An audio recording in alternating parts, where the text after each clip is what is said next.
اللهم صل وسلم وبارك عليه وعلى آله. Assalamualaikum warahmatullahi wabarakatuh. Saudara-saudaraku, ada sebuah pelajaran yang sangat berharga dalam sebuah hadis yang menceritakan tentang bagaimana seekor unta menangis di hadapan Rasulullah SAW. Hadis ini diriwayatkan oleh Imam Abu Dawud, dicantumkan dalam kitab Sunan beliau, yaitu hadis nomor 2549 di bawah bab ma yu'maru bihi minal qiyam 'ala dawab wal bahaim. Hadis ini diriwayatkan oleh beliau dari Abdullah ibnu Ja'far. Qala, Abdullah ibnu Ja'far ini menceritakan bahwasanya beliau diajak oleh Rasulullah SAW untuk sebuah keperluan. Beliau dibonceng di belakang Rasulullah SAW. Mereka menuju sebuah perkebunan kurma. Fadakhala ha'itan lirajulin minal ansar. Abdullah ibnu Ja'far kemudian menceritakan, pada waktu itu Rasulullah SAW masuk ke sebuah kebun milik seorang lelaki Ansor. Fa'idha jamalun falamma ra'an nabiyya sallallahu alaihi wasallam hanna wa darafat aynahu. Disitulah ada seekor unta yang ketika unta itu melihat kehadiran Rasulullah sallallahu alaihi wasallam, unta ini menangis dan menitikkan air mata. Fa'atahun Nabi sallallahu alaihi wasallam. Maka dengan kasih sayangnya Rasulullah sallallahu alaihi wasallam kemudian mendatangi unta itu.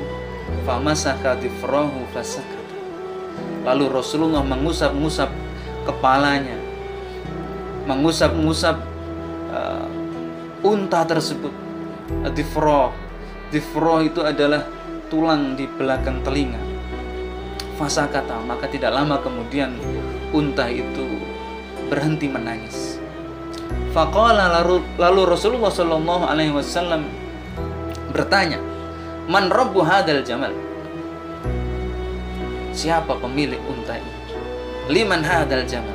Milik siapa ini? Faja'a fata minal ansar faqala. Maka kemudian datanglah seorang pemuda Ansar yang kemudian menjawab, "Li ya Rasulullah." Unta tersebut milik saya ya Rasulullah. Faqala, Rasulullah kemudian menasihati pemuda ini, afala tattaqillaha fi hadhil bahimah. Wahai pemuda, tidakkah engkau takut kepada Allah tentang perlakuanmu kepada binatang ini? Allati mallakakallahu iyyaha, yang telah diberikan oleh Allah kepadamu. Fa innahu syaka ilayya annaka tuji'uhu wa tud'ibu. Sesungguhnya unta ini telah mengadukan engkau kepadaku bahwa engkau telah membuatnya kelaparan, engkau telah membiarkannya kelaparan, wa tud'ibuhu, dan membebaninya dengan beban yang berat. Ya ikhwani fillah rahimakumullah, hadis ini mengajarkan kepada kita bahwasannya kezaliman sekecil apapun itu harus dikoreksi, harus diluruskan, harus dihilangkan.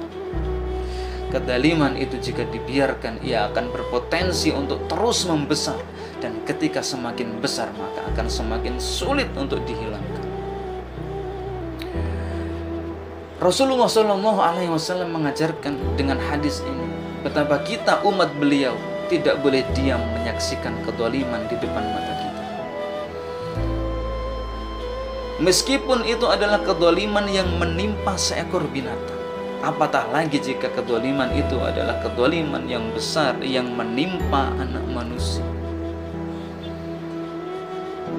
Apalagi jika kedzaliman itu adalah kedzaliman yang lebih besar lagi, yaitu menyangkut hak-hak Allah Subhanahu wa taala. Di mana Allah Subhanahu wa taala berfirman dalam Quran suratul Maidah, "Wa man lam yahkum bima anzalallah fa ulaika humud dhalimun." Barang siapa yang menghukumi tidak dengan apa yang telah diturunkan oleh Allah Subhanahu wa taala, mereka itulah orang-orang yang zalim, mereka itulah para pelaku kezaliman. Dan tentu saja bisa kita saksikan, ya ikhwani fillah, bahwa tidak diterapkannya hukum-hukum Allah Subhanahu wa taala itu akan mengakibatkan kedzaliman dan kedzaliman berikutnya yang menimpa anak manusia tidak henti-hentinya. Rasulullah Shallallahu alaihi wasallam mengajarkan kepada kita untuk mengoreksi kedzaliman sekecil apapun, apatah lagi jika kemudian kedzaliman itu adalah kedzaliman yang besar. Aqulu qouli hadza wastaghfirullahal azim li wa lakum wa lisairil muslimin. Wassalamualaikum warahmatullahi wabarakatuh.